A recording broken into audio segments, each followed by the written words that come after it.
Sa patuloy na pag-ulan, ilang bahagi ng bayan ng San Pedro Laguna, partikular dito sa Barangay Landayan, ay muling nakaranas ng pagbaha.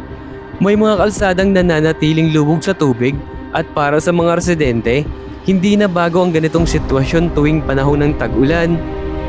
Ang matagal na pagbaba ng tubig ay nagiging malaking hamon sa pang-araw-araw na buhay ng mga kababayan natin dito. Nakakaapekto ito sa kanilang pagpasok sa trabaho at paaralan, pagbiyahe at iba pang pang-araw-araw na gawain. Kaya sa bidyong ito, ating sisilipin ang ilang bahagi ng Barangay Landayan na patuloy na nakakaranas ng pagbaha kahit mainit na ang panahon at unti-unti nang bumababa ang tubig sa ibang lugar. May mga bahagi pa rin na nananatiling baha. Ano nga ba ang kalagayan ng mga kalsada rito at bakit matagal bago tuluyang bumaba ang tubig? Aalamin natin habang tayo ay naglilibot dito sa bayan ng San Pedro Laguna, dito sa Barangay Landayan. May dumaan yung motor na nakita ko dito. Mga na-stock lang na tubig dito. Baka may butas dito. Sabi na eh. Ayan oh. Grabe pala dito. Ganito pala ang sitwasyon dito. May klay dito. Ayan oh. Kaya pala ang kalsada dito. Parang dead end na ata ito ah. Babalik tayo. Lalim pala ng tubig dito sa una. Buti na di tayo tumuloy. Nakapagtanong tayo.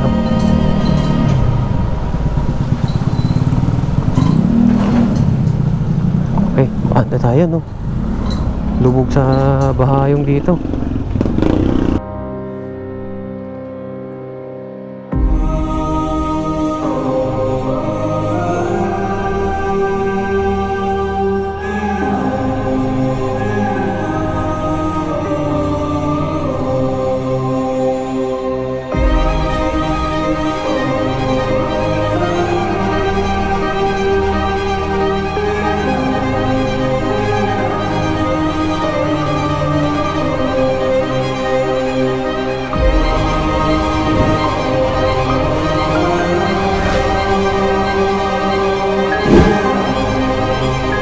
Okay mga motivation, bali nandito tayo ngayon sa San Pedro Laguna, dito mismo sa tapat ng Robinson Galleria South. Tama kayo sa biyahe na to, i-update natin dito kung ano meron dito. Kasi ang dulo nito halos Laguna de Bay na yung papasok ng subdivision dito. Kaya umaapaw talaga minsan yung yung Laguna de Bay dito sa unahan. Ito mga motivation yung papasok na na dinadaanan natin. Ito na yung papunta rin kay Lolo Uwing, yung isang sikat din na simbahan dito sa San Pedro Laguna.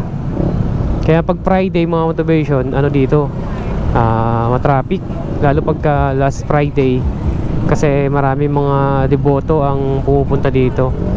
Pasadahan lang natin itong mga motivation. Eto, diretso lang tayo. Tingnan natin kung saan tayo aabot. Ito yung ginagawang dito, bagong simbahan ni Lolo Uwing. Nasa may right side natin, ayan. Ayun, halos malapit ng mabuo yung nandito mga motivation sa right side. Pero yung dati or original na simbahan nandito sa unahan. Ito mga motivation simbahan ni Lolo Uwing yung ginagawa. Tapos yung original na simbahan dito sa unahan. Okay. Diretso lang tayo dito. Kaya ang dami nagtitinda rin dito kasi ang dami kasing dumadayo dito lalo pag Friday. Dito mga motivation yung original na simbahan ni Lolo Uwing. Ayan, ayun. Part na yan. Dito tayo, diretso tayo dito. Tingnan natin kung saan tayo makakarating. Kasi baha daw dito sa dulo, sabi ng tropa eh. Ay malapit lang din naman ako dito kaya pasadahan natin. Tingnan natin yung dulo nito kung hanggang saan yung baha. Kasi yung dulo nito mga motivation nga, nabanggit ko kanina, Laguna de Bay na. Kaya prone din sa baha yung part dito ng mga kabahayan sa dulo. Sabi nga yung kakilala ko nagbabangka na daw yung iba eh. Marami rin kasing kabahayan dito sa looban ng landayan.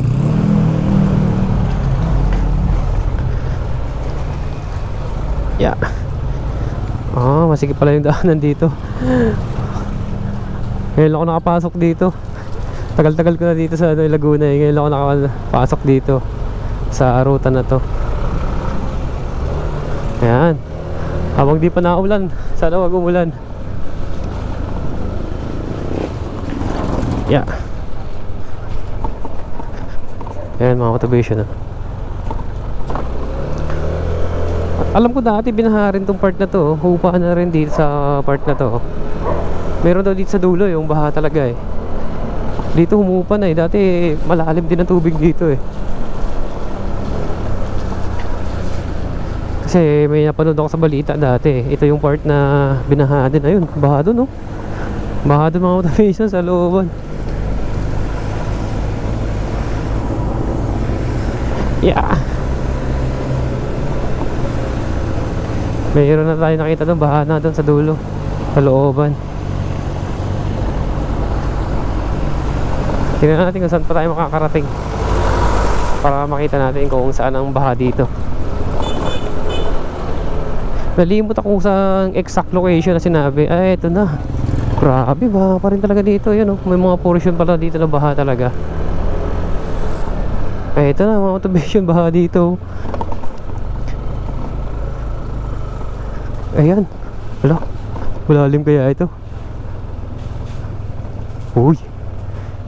Kaya naman.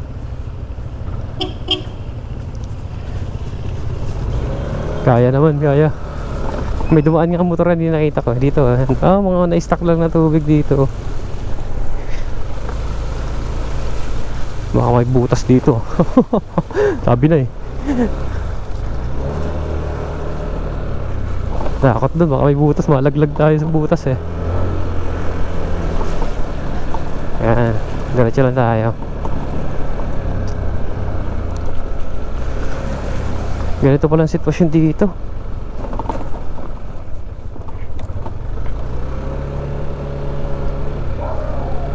May mga dito, puro siya na baha talaga.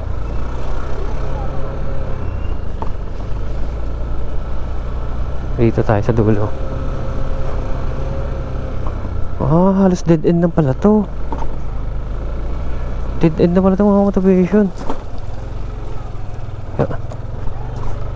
Okay mga motivation, ganito pala ang sitwasyon dito sa looban, sa part ng landayan. Ang lawak pala dito, dahil palang kabahayan dito. May mga may mga dito, iskinita na baha na hindi madaanan. Ayan oh. Ayun, may tinatampakan nga doon. Pinataasan yung kalsada. Kasi may mga malalalim talaga na part. Ayun, may mga tubig pa dito.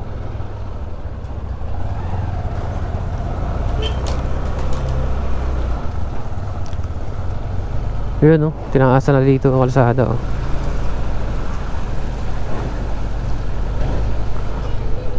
May mga talaga, lubog sa tubig yung iba.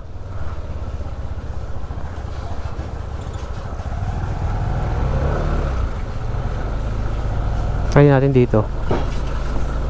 Uy, malalim mata to. Boss, malalim po yan? Malalim? Malalim pa yan? Ikot na lang ako. Salamat. Meron pang accommodation dito. Malalim daw to. Ayan Grabe pala dito. Ganito pala yung sitwasyon dito. May ikot dito. Ayan Grabe pala yung kalsada dito. Parang dead end na ata to Babalik tayo. Kailan tayo nakaikot-ikot dito sa San Pedro eh. Yan, balik tayo doon. Andito pala yung portion na malalim, yung tubig. Kawawa naman mga nakatira dito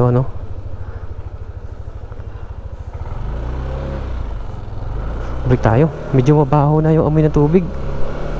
Yeah, balik na tayo. Mag-drone tayo, hanap tayo ng pwesto.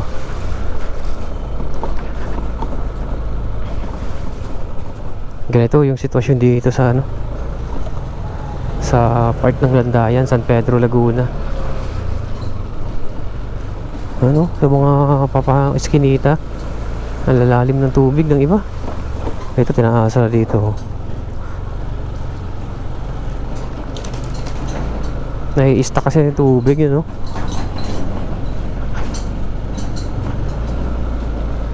Kaya ano, lubog sa baha yung iba. Yung iba ng mga eskinita, may mga ano na, tambak. Yung ano nila, kalsada. Dito may konting baha dito. Lalim pala ng tubig dun sa unahan. Buti na di tayo tumuloy. Nakapagtanong tayo.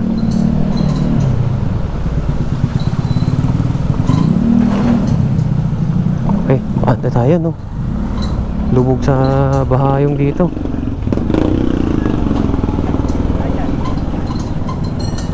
Ayun po. Mabalik tayo sa dulo. Doon tayo magdo-drone shot mga motivation kasi may pwesto doon eh. Para makita natin kung gaano kalawak yung baha dito. Yan. Ganito pala dito. Dahil palang kabahayan dito sa looban.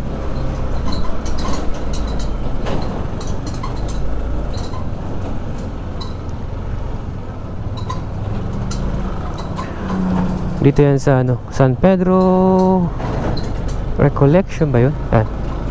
National High School. Ito tayo sa dulo para makita natin dito. Andito mo ang ano eh, marami yung baha sa part na to. Dito banda sa may ano, right side natin. Andito yung mga kabahayan na ano, lubog sa baha.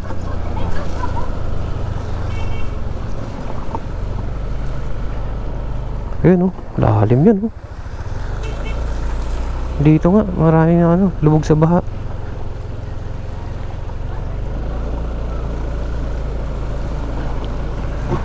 Uy. Try natin mag-drone dito sa bandang unahan para makita natin.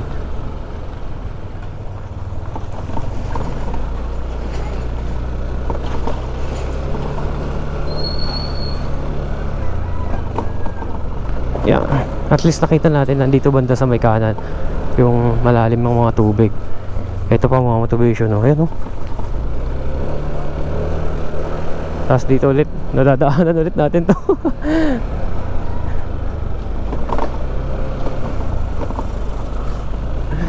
Dito kasi tayo magdodrone eh, kasi may bakanting space dito sa unahan. Pwede tayo magpalipad ng drone para di tayo ano din sa unahan. Lo lalim.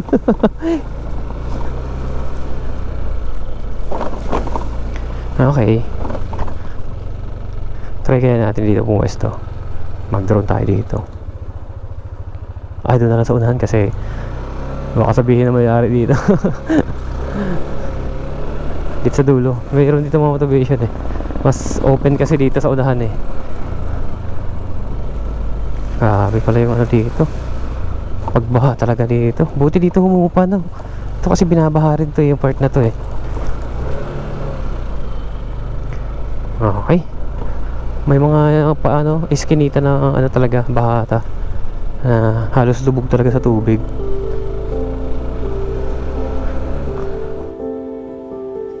Ang Barangay Landayan sa San Pedro, Laguna ay kabilang sa mga lugar na madalas at matagal bahain dahil mababa ang lokasyon nito at malapit sa Laguna de Bay.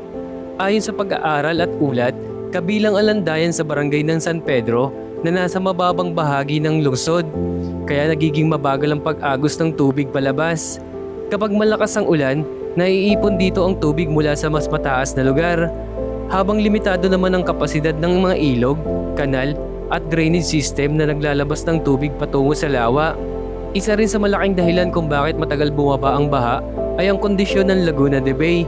Ayon sa San Pedro LGU, heavily silted na ang lawa, marami nang naipong putik sa ilalim, kaya nababawasan ang kakayahan nitong tumanggap ng malaking bulyom ng tubig. Kapag mataas din ang water level ng lawa, mas nahihirapang dumaloy palabas dito ang tubig baha mula sa landayan. Dagdag pa rito, ang mga barado o kulang na drainage at waterways na nangangailangan ng patuloy na diklagin at desilting. Kaya kapag sabay-sabay ang malakas na ulan, mataas ang tubig sa Laguna de Bay at mabagal ang daloy ng mga kanal at ilog, nagiging parang catch basin ang mababang bahagi ng landayan. Ito ang dahilan kung bakit maaaring mabilis tumaas ang baha, ngunit napakabagal naman itong humupa.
Okay, nakapagpalipad na tayo ng drone dito mga motivation. Diretso na tayo.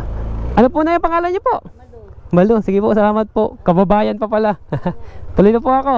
Salamat po. Ayun, nakausap natin si Ate Malu. Sabi niya sa akin, nung time nung nakaraang habagat, ito pala yung part na to na halos tagal humupa ng baha. So sa ngayon kasi, medyo okay na, mabilis nang humupa. Pero nung nakaraan daw, baha din talaga dito. Medyo humupa na nga daw kasi may mga ilang iskinita na lang dito na baha talaga. So nakita naman natin sa drone shot na napakalawak pala talaga nito. Ang dami pala nakatira dito sa looban ng ng landayan. Tapos doon sa dulo, marami din kabahayan. Sabi sa akin ni Ate Malu, yung ibang portion pala doon na nakatira parang lang, squat lang. Yeah. Wala. Lalim. Lalim talaga Yeah. Uy. Okay, labas na tayo mga motivation. Check natin dito kung may madaanan pa tayo dito na mga iskinita na baha talaga. Sabi nung nakausap ko pang isa, dito daw sa may part ng Kamkam, kung tawagin, baha din talaga.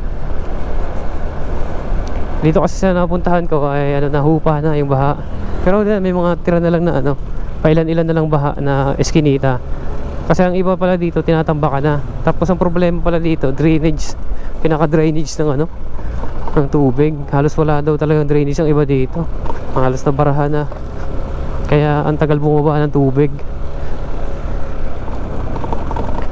Ito mga motivation, yung dadaanan natin ulit. Ang hirap niya pagka ganito sitwasyon na lalim nun yung daanan natin kanina. May ilog pala dito malaki sa may part ng gilid. Hindi nga lang nakaabot ang drone ko kasi sobrang lakas ng hangin. Nag-warning. Kaya pinabalik ko na yung drone ko. Yung may nakita sanang dito ilog. Yeah. Okay, labas na tayo ng highway. At least napakita kong sitwasyon sa inyo mga motivation dito sa Landayan, San Pedro, Laguna. Saka tagal ko na rin gusto dito pumunta magmotor sa looban, kung ano makikita. Ganito pala dito sa looban. Grabe pala yung sitwasyon din dito pagka talagang bumabaha. Kita mo naman yung mga daanan, maliit lang.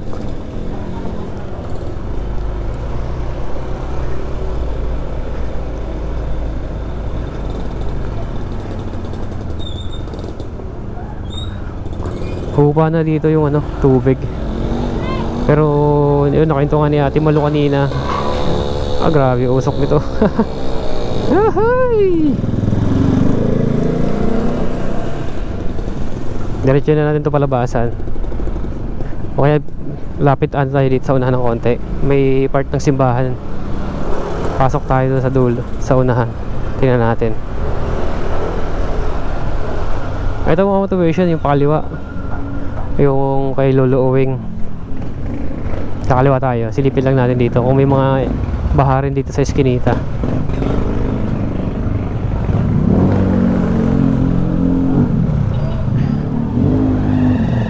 Okay. Dito medyo mataas-taas pa dito eh. Nandito lang pala sa gitna, talagang naiipon ng tubig. Ang daming ano eh, mga iskinita na ano, baha. Yeah.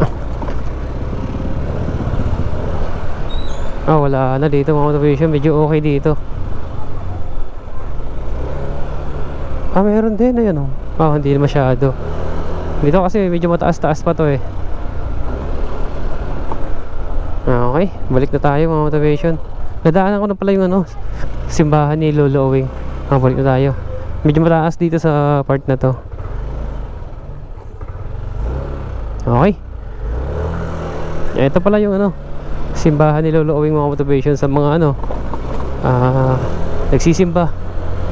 Kung gusto nyo puntahan tong simbahan ni Lolo Owing, ito mga motivation.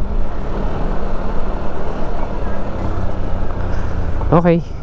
So lalabas na tayo.